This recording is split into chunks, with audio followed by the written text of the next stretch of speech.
Yung ginawa sa akin ni kuya para hindi daw kami makapagnakaw dito sa grocery nila. O di ba, mukha ba kaming magnanakaw? At sabi ko nga kay Manong Guard na only in India lang talaga yung may mga paganito sila. Dahil hindi nga daw sila kampante sa scanner nila, kaya naman ito yung ginagawa nila. At napatanong nga siya.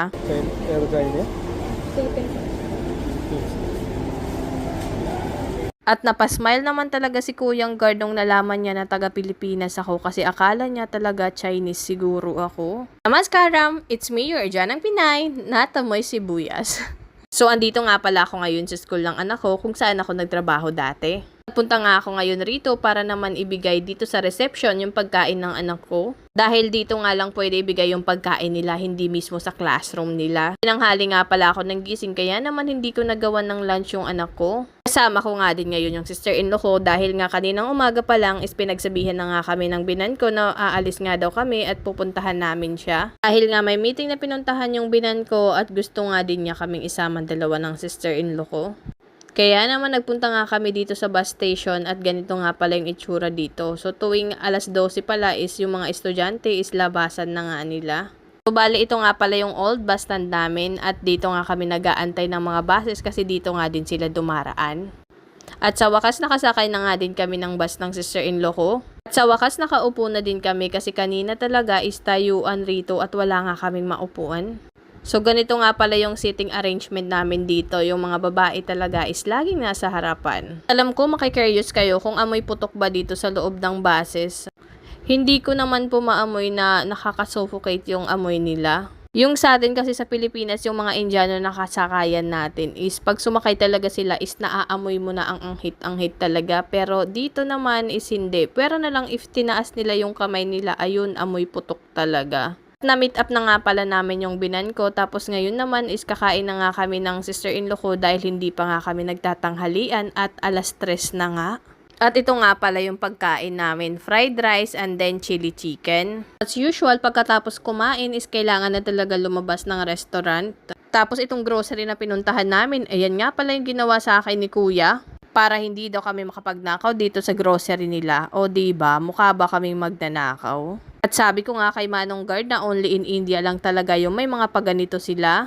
Dahil hindi nga daw sila kampante sa scanner nila, kaya naman ito yung ginagawa nila. At napatanong nga siya.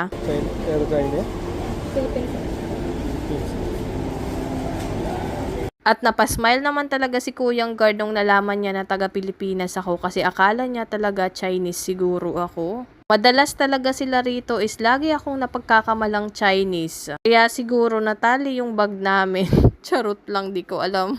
At ito nga pala yung mga binili ko para sa anak ko pampasalubong pagka-uwi namin. At habang nagbabayad nga kami is tinitingnan ko nga yung mga ibang babae dito if natali nga din yung bags nila. At ang una ko ang napansin is parang sa amin dalawa nga lang ng sister-in-law ko. Sabi nga pala sa amin na once nakapagbayad na nga daw kami is pakita nga lang din namin sa isang guard tong resibo namin para naman daw gupitin yung tali na kinabit nila. O diba, ibang-iba talaga rito sa India. Pero yung ibang mga shops nila na Smart Bazaar is hindi naman ganito. Pero itong shop lang to is masyadong mahigpit. At pagkatapos nga pala namin doon is minute up nga pala namin yung mother-in-law ko dito sa Polikotel, isang cloth shop dito sa India. At nagustuhan ko nga tong damit na to, kaya naman tiningnan ko yung price niya at nagulat nga ako kasi 1,600 pero yung tela niya is mumurahin lang. Nga pala yung napapansin ko rito sa India, yung mga tela nila is parang cheap type lang siya pero napakamahal. Katulad nitong short, naghahanap kasi ako pambahay ko na short tapos ayan nung tiningnan ko nga is 335 nga siya.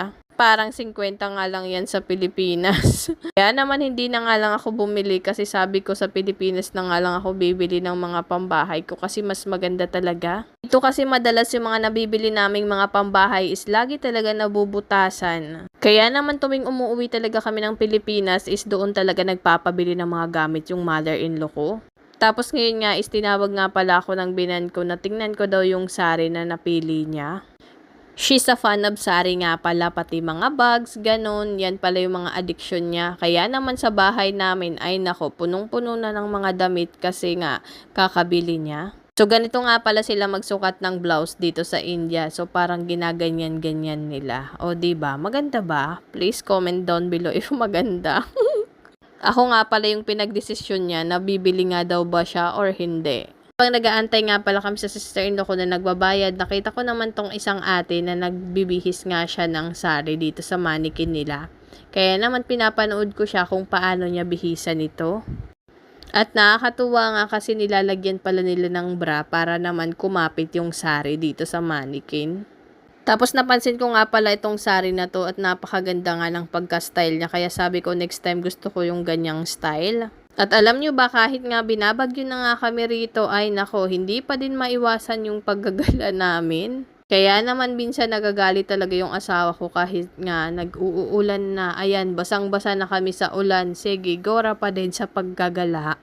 Siguro kung may gala award ay sa amin sigurong 3. Lalo na sa binan ko ay napakagala niyan. At habang pauwi nga pala kami, itong mother-in-law ko nga is napansin niya itong lalaki na nakatabi namin sa bus is tinititigan nga daw siya. Hindi niya alam siya or kami tapos ayan, mini-videohan nga niya. Kasi tingin siya sa amin pero nung binidyohan na nga siya, ayan, nagtulog-tulugan na nga.